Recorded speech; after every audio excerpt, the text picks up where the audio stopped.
Hi friends, welcome to money Mantra 19. Money మంత్ర 19 ఛానల్కి స్వాగతం. ఈ ఛానల్ని సపోర్ట్ చేస్తున్న ప్రతి ఒక్కరికి హృదయపూర్వక నమస్కారాలు.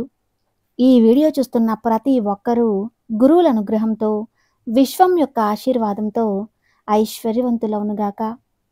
తదాస్తు. ఎవరైతే మన ఛానల్ని మొదటిసారి చూస్తున్నారో తప్పకుండా సబ్స్క్రైబ్ చేయండి. మరిన్ని వీడియోలు చేయడానికి సహకరించండి. మీరు ఏదైతే పంపుతారో విశ్వానికి అదే మీకు తిరిగి వస్తుంది. మీరు కర్మ అనే మాట వినే ఉంటారు.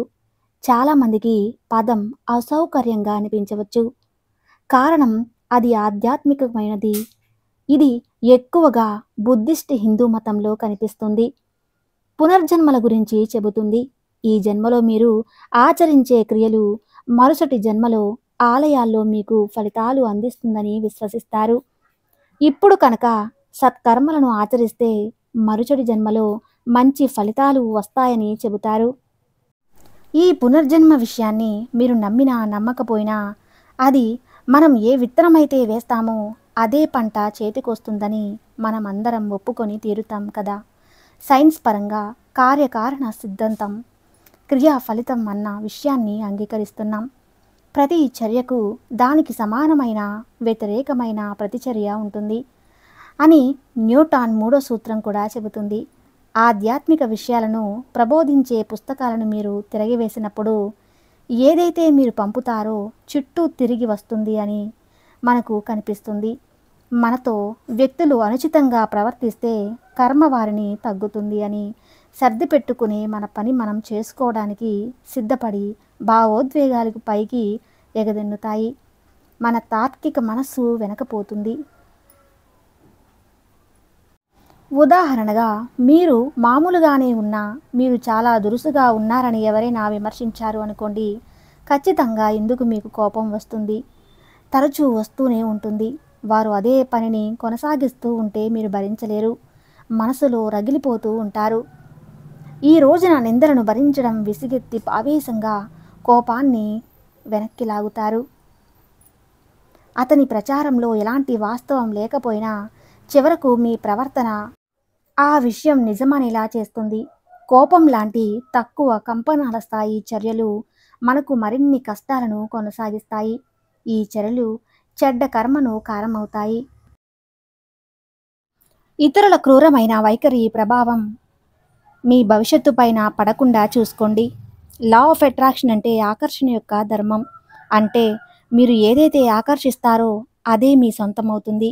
ఏదైనా అంటే ఏదైనా కావచ్చు. డబ్బు, సంపద, వస్తువు, ఇంకేదైనా కావచ్చు. మీరు కోరుకున్న ఏదైనా మీ సొంతం కావచ్చు. దీనికి మీరేం చేయాలి? ఇది నిజమా? నమ్మశక్యంగా లేదా? ఎలా అవుతుంది? ఎందుకు అవుతుంది? నాకే ఎందుకు అవుతుంది? అవ్వడానికి ఎంత సమయం పడుతుంది? ఇది నిజంగా అవుతుందా? అయ్యే విషయమేనా అన్న అనుమానాలు వ్యక్తపరిచిన కొద్దీ మీకేదీ కాదు. ఈ సిద్ధాంతంలో 3 ముఖ్యమైన విషయాన్ని నమ్మండి. 1 బలమైన కోరిక, 2 నమ్మడం, 3 మీరు కోరిన దాన్ని అనుభవించడం. సింపుల్. ఈ 3 ఒకే సరళమైన రేఖకి వచ్చిన మరుక్షణమే మీరు కోరుకునే ముందే ఉంటుంది. డబ్బు విషయంలో మీరు ఇప్పుడు తక్కువగా ఆలోచించకండి. మీ జీవితానికి మీరే రాజు. రాజు ఎప్పుడూ కూడా ఎవరికి చేయిచాచి అడగడు. ఒక హుందాతనంతో కూడిన జీవితాన్ని ఆహ్వానించండి. అప్పుడే మీకు అన్నీ అనుకూలిస్తే. దరిద్రం, నిస్సహాయత ఇలాంటి వాటి గురించి ఆలోచిస్తే అవే మీకు ఆపాదించబడతాయి. డబ్బును ప్రేమించండి. మీ జేబులో డబ్బు ధైర్యాన్నిస్తుంది. దానికి కృతజ్ఞతలు చెప్పండి. వీలైనంత ఆనందంగా నడిచి అలవాటు చేసుకోండి. మీ ముఖంలో గాంభీర్యం, హుందాతనం అలవాటుగా మార్చుకోండి. మీరు కోటీశ్వరులు అయితే ఎలాగ ఉంటారు అనే సంగతి మరొకనే. డబ్బు రావడానికి మాత్రమే ఊహించండి. ఖర్చుల గురించి ఆలోచించవద్దు. ప్రతిరోజు మీతో మీరు మంచి మంచి అఫర్మేషన్స్ చెప్పుకోండి. ఈ ప్రపంచంలో మీరు ఒక్కరే ఉన్నారు. మిమ్మల్ని మీరు ముందు పొగుడుకోండి. మీ జీవితం మీదే. మీ జీవితం బాగుంటేనే అందరూ బాగుంటారు. మీకు తోడుగా విశ్వం మీకన్నీ ఇవ్వడానికి సిద్ధంగా ఉంది. మీరు గమనించారా? మీ చిన్నప్పటి నుండే మీకు తెలిసిన దానిలాగే ఉన్నారు. కొందరు తప్ప వారు కూడా అడుక్కునే స్థాయిలో లేరు. మీరు మాత్రం ఉన్నత స్థాయిలకు వెళ్ళలేకపోతున్నారు. ఎందుకు? వారు ప్రతి క్షణం ఉన్నతిని కోరుకుంటారు. మీరు మాత్రం ఉన్నంతలో సర్దుకుంటారు. ఏదైనా కొద్దిగా అధిక ఖర్చు చేయాలంటే భయం, అప్పు చేయాలంటే భయం. ప్రతి క్షణం అన్నిటినీ చంపుకొని బ్రతుకుతున్నారు. మీరు కూర్చున్న మనస్తత్వంతో ఉన్నన్ని రోజులు ఎలాంటి అవకాశాలు రావు. మీరు ఉన్నతంగా ఆలోచించి బయటపడినప్పుడే మీ దగ్గరికి కోరుకున్నవన్నీ విశ్వం పంపిస్తుంది. ఎన్నో అవకాశాల రూపంలో సర్దుకుని ఉండకండి. ఖర్చు పెట్టండి. మీరు ముందు ఖర్చు పెడుతుంటే దానికంటే ఎక్కువ ఇవ్వడానికి విశ్వం మీకు అందిస్తుంది. విశ్వం మీకు ఇవ్వడానికి సిద్ధంగా ఉంది. మీరే అడగడం లేదు. అడుగు ఇవ్వబడును అని ఉంది. మనం అందరిలా ఆలోచించడం ద్వారా జీవితంలో ఉన్నత స్థితిని చూడడం, ఉన్నతంగా ఉండటం, కోటీశ్వరులుగా మారాలనే. అప్పుడు అందరికంటే భిన్నంగా ఆలోచించండి. అప్పుడే దారి కనిపిస్తుంది. ఒక సైంటిస్ట్ కొత్త విషయాలు కనుగొనే ముందు భిన్నంగా ఆలోచించడం వల్ల ఎన్నో ఆవిష్కరణలు జరుగుతాయి. 24 గంటలు దాని మీద మనసు లగ్నం చేస్తాడు. అప్పుడు సాధ్యమవుతుంది. మీరు సంపాదకులు కావడానికి డబ్బు సంపదమైన దృష్టి పెట్టండి. ఒక్కసారన్నా చేతితో పట్టుకుని పరిశీలించారా? ఇది ఎలా తయారైంది? లెక్క పెట్టేటప్పుడు మీకు ఎంత ఆనందాన్నిస్తుంది? పదే పదే లెక్క పెట్టండి. దాని గురించి తెలుసుకోండి. దాని విలువను ప్రభుత్వం ఎలా బేరేజ్ వేస్తుంది? ఏ ఏ సంవత్సరాల్లోనే గవర్నమెంట్ సంతకాలు ఉన్నాయనేది దాని గురించి తెలుసుకోండి. దాని విలువలు ప్రభుత్వం ఎలా బ్యారేజీ వేసింది అనేది. అప్పుడే అది మీ వద్దకు పుష్కలంగా చేరుతుంది. ప్రతిరోజు చెప్పండి, డబ్బంటే నాకు చాలా ఇష్టం. నేనంటే డబ్బుకి చాలా ఇష్టం. ప్రతిరోజు డబ్బు నా చేతికి వస్తున్నందుకు కృతజ్ఞతలు. చిన్న చిన్న విషయాలు పట్టించుకోవడం వల్ల మీ ఇన్నర్ మైండ్ అస్సలు విషయాన్ని యూనివర్స్ తీసుకోదు. కావున మీరు ఏ విషయాలు పట్టించుకోకండి.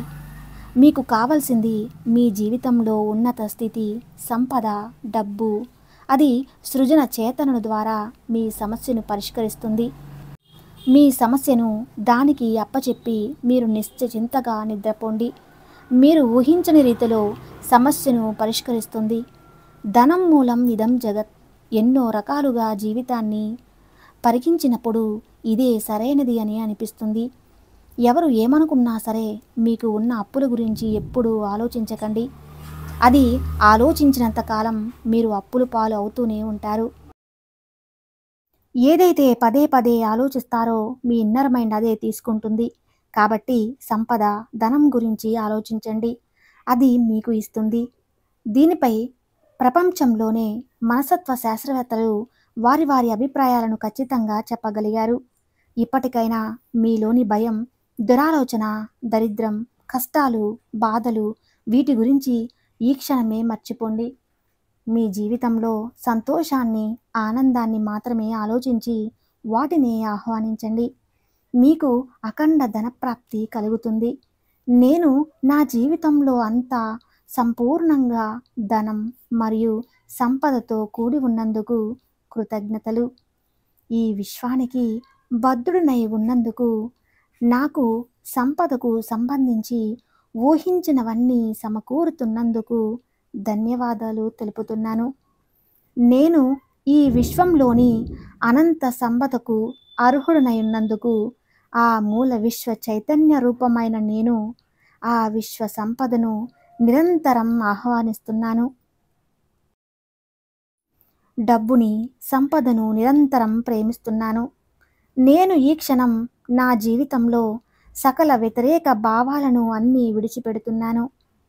పాజిటివ్స్ని మాత్రమే నా జీవితంలోకి ఆహ్వానిస్తున్నాను.